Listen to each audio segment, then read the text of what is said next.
Bismillahirrahmanirrahim. Istri beliau itu ada 12. Ini belum terhitung yang umul walad. Jadi banyak istrinya meskipun yang jelas itu tidak dalam satu waktu.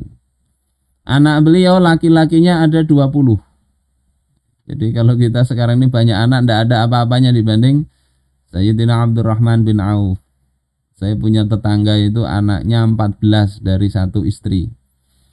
Itu masih belum ada apa-apanya. Ini 20, kemudian yang perempuan jumlahnya ada 8. Jadi 28 anak beliau. Nah ini rinciannya ada yang namanya Ummu Kulsum binti Utbah bin Rabi'ah. Utbah bin Rabi'ah ini ayahnya Hindun. Ayahnya Hindun, mertuanya Abu Sufyan. Ini mertuanya Abu Sufyan. Jadi Ummu Kulsum ini saudaranya Hindun. Beliau ini berarti sama apa itu istilah orang sini, marwai ya. Saudara iparnya Hindun. Hindun itu istrinya Abu Sufyan. Ini Abdurrahman bin Auf. Punya anak namanya Salim Al-Akbar. Meninggal dunia sebelum muncul Islam. Kemudian bintu Syaibah bin Rabi'ah bin Abdi Syams. Kemudian Ummu Kulsum sama namanya tapi binti Uqbah bin Abi Mu'id. Uqbah bin Abi Mu'id ini musuh Islam ini. Tapi putrinya menjadi istrinya sahabat Rasulullah yang mulia. Kemudian ada Sahlah binti Asim. Kemudian ada Bahriyah, ada Sahlah binti Suhail bin Amr. Nah, Suhail bin Amr ini juga tokoh Quraisy yang menghalangi dakwah, tapi perang Uhud, perang Badar dia jadi tawanan tapi kemudian masuk Islam. Ini Suhail bin Amr. Putrinya menjadi istrinya Sayyidina Abdurrahman bin Auf.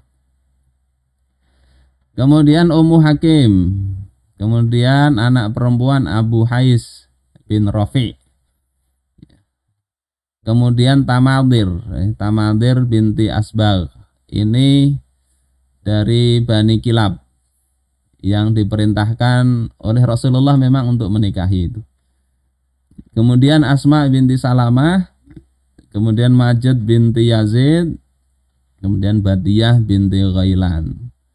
Ini 12 istri beliau. Ya, masalah tahun-tahunnya tidak dibahas di kitab ini. Nah, anak-anak beliau juga ada yang dari Umul Walad.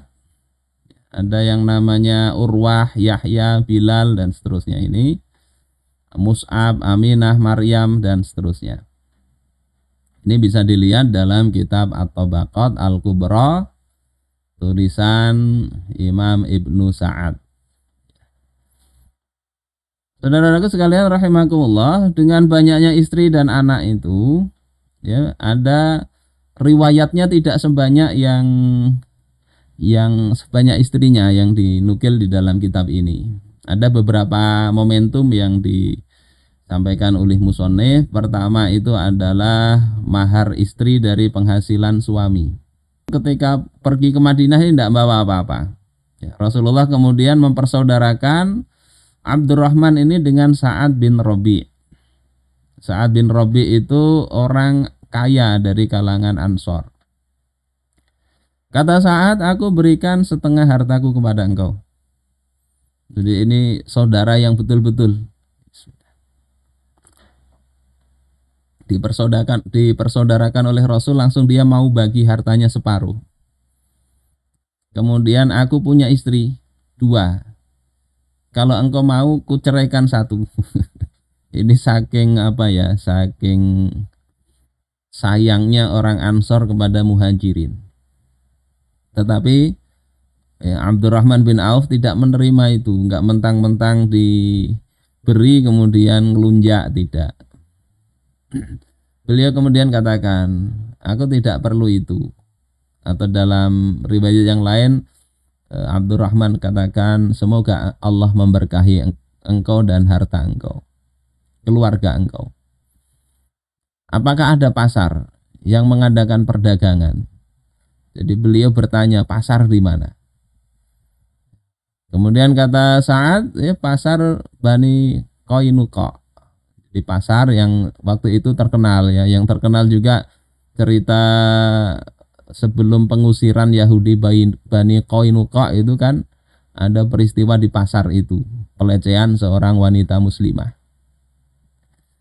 Kemudian Abdurrahman bin Auf pergi ke sana, jualan keju dan mentega.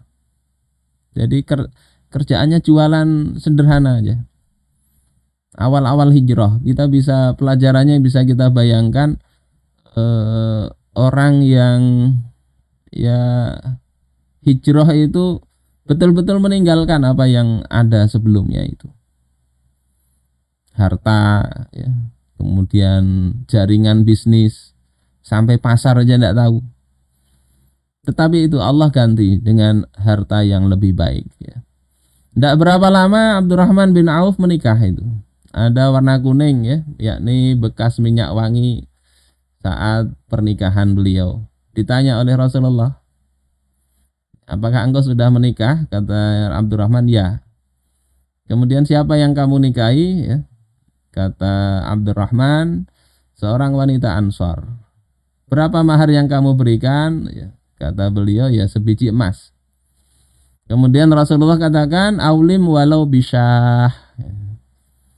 Adakan walimah, walaupun hanya dengan menyembelih seekor domba. Saya tanya dulu ada teman itu, kira-kira orang Arab satu domba ini ketika disembelih, kan di sini kan kalimatnya walaupun hanya dengan satu domba, itu dianggap kecil walimahnya itu. Nah kata orang-orang Arab satu domba itu ya cukup untuk mengundang sekitar 6 atau 7 orang. Jadi adakanlah walimah walaupun kecil lah, mungkin 10 orang ya sudah cukup. Itu walimah sudah. Tidak perlu yang berat ya, mengundang ribuan orang, enggak. Kalau kita ini satu domba bisa mengundang bisa 100 orang mungkin ya, atau 80-an orang bisa kalau dombanya besar. Ini sunnah Rasulullah dan inilah Sayyidina Abdurrahman bin Auf. Ya, walimah kecil-kecilan tetap disuruh oleh Rasulullah mengadakan walimah. Ini riwayat ada di Sahih Bukhari. Saudara-saudaraku sekalian rahimakumullah. Yang kedua, beliau ini termasuk orang yang memperhatikan rumah. Jadi kalau kita punya rumah ya, kadang nggak kita perhatikan. Ini Sayyidina Abdurrahman diriwayatkan beliau rumah itu diperhatikan. Jadi beliau itu biasa membacakan ayat kursi di pojok-pojok rumahnya. Ini untuk apa? Untuk keberkahan rumah, menghindari gangguan gangguan makhluk halus ya, gangguan jin. Bacakan itu.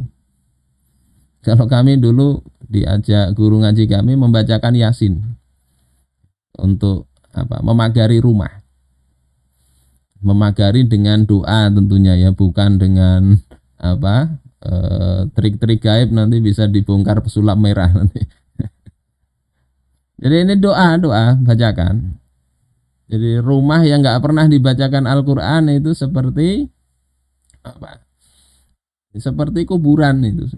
Nggak ada, seperti bangunan yang roboh, nggak ada keberkahannya. Perhatikan rumah kita. Kemudian yang ketiga, di antara pelajaran yang bisa kita ambil dari kehidupan Sayyidina Abdurrahman itu beliau menikah atas perintah Rasulullah Shallallahu Alaihi Wasallam. Jadi beliau ini diperintahkan Rasul untuk membawa pasukan ke daerah Daumatul Jandal. Ini bisa dilihat di petanya, ada Atlas Hadis An-Nabawi. Ada itu petanya di situ. Kemudian beliau berangkatnya agak belakangan dari pasukan, kemudian ketemu Rasulullah, ditanya. Kata Abdurrahman bin Auf, aku ingin agar di antara mereka aku yang terakhir menemuimu. Kemudian beliau mengatakan, hakadha fa'tamma ya ibnu Auf, ya. Demikianlah, maka hendaklah engkau menggunakan surban wahai ibnu Auf, menggunakan imamah itu yang surban itu. Kalau ini namanya topi, ini apa, kolan suah, peci. Di dalam Bughiyatul Mustarsyidin ini gantinya imamah. Kemudian pesan Rasulullah, ughdu bismillah fajahid fi sabilillah. Ya, berperanglah dengan nama Allah. Ughdu di sini maknanya berpagi harilah, berangkatlah, ya. Berangkatlah dengan nama Allah. Fajahid fi sabilillah, berjihadlah di jalan Allah. Tuqatil man kafara billah, perangilah orang yang ingkar kepada Allah. Idza laqita syarafan fakabbir, kalau engkau menjumpai jalan yang tinggi, fakabbir, maka bertakbirlah. Wa idza dhaharta fahallil, kalau engkau naik, ya, menaiki tempat yang ini jalannya naik, maka bertahlillah. Fa idza habatta fahmad wastaghfir, kalau jalannya turun maka bertahmid dan beristighfarlah. Wa aktsir min zikri, banyai menyebutku. Asa ayyuftaha baina yadaik, ya, mudah-mudahan Allah membukakan daumatul jandal itu di tangan engkau. Fa in futiha ala yadaik, kalau dibukakan atau dimenangkan engkau atas daumatul jandal itu, fatazawwaj binta malikihim, maka nikahilah putri dari raja atau penguasa di daumatul jandal itu. Ini perintah Rasulullah Sallallahu Alaihi Wasallam. Jadi bukan hanya nyuruh berperang, nanti kalau sudah menang engkau nikahi itu putri dari penguasanya. Dan ternyata 3 hari itu penduduk Daumatul Jandal tidak mau dengan Islam. Hingga kemudian, ya, setelah menang, ya, Abdurrahman bin Auf dengan pasukannya, pemimpin mereka yang namanya Asbagh bin Amr itu akhirnya pun masuk Islam. Kemudian beliau menikahi putri dari Asbagh bin Amr ini, yakni Tamadir tadi. Apa hikmah dari apa perintah Rasulullah itu? Di antaranya adalah memang pada zaman dahulu, ya, ketika satu kabilah itu, apalagi setelah dikalahkan itu kan mestinya mereka itu jadi ghanimah, jadi tawanan perang. Putri-putri mereka itu mestinya, ya, bisa diambil. Itu sudah jadi uraf pada masa itu. Jadi yang kalah, ya, wanita-wanitanya jadi tawanan perang, jadi bisa jadi budak. Tetapi Rasulullah memerintahkan jangan dijadikan tawanan, tapi nikahi, jadikan istri. Sehingga akhirnya ini melunakkan dan melegakan hati Bani Kaleb dari Daumatul Jandal. Dan rupanya Abdurrahman bin Auf ini orang Quraisy yang pertama mungkin, ya, di dalam sejarah itu yang menikahi wanita dari Bani Kaleb. Sehingga kemudian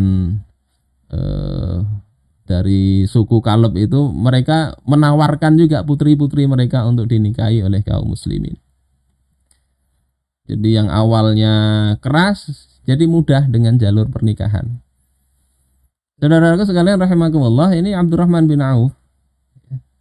Dan waktu itu memang belum muncul problem gender seperti sekarang. Kalau sekarang ini bisa diprotes ini, ya. Menikah, ya, tanpa izin istri pertama, ya, bisa dipidana. Ya. Undang-undangnya begitu, ya. Yang mau digolkan itu, kalau nggak ada izin, ini bisa kena pidana semua itu sahabat Rasulullah Sallallahu Alaihi Wasallam.